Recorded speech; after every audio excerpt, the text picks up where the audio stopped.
তো হ্যালো বন্ধুরা, আজকে আপনারা দেখতে পাচ্ছেন আমরা দৌলতনগর গ্রামের সমস্ত নবযুবকরা, এছাড়াও আমাদের এখানে সিআইএসএফের একজন জওয়ান আছে নেহাল।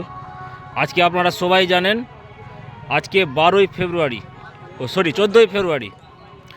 2019 সালের 14ই ফেব্রুয়ারি আমরা যখন সবাই বাড়িতে আরামে ছিলাম, মানে সকল দেশবাসী যখন ঘুমাচ্ছিল, তখন কাশ্মীরের পুলওয়ামায় প্রায় 42 জন সিআরপিএফ জওয়ান শহীদ হয়েছিল।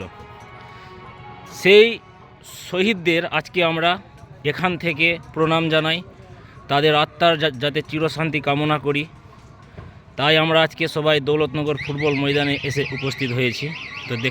তো আপনারা দেখতে পাচ্ছেন, তাই আমরা সবাই শহীদদের প্রতি 1 মিনিটের নীরবতা পালন করব।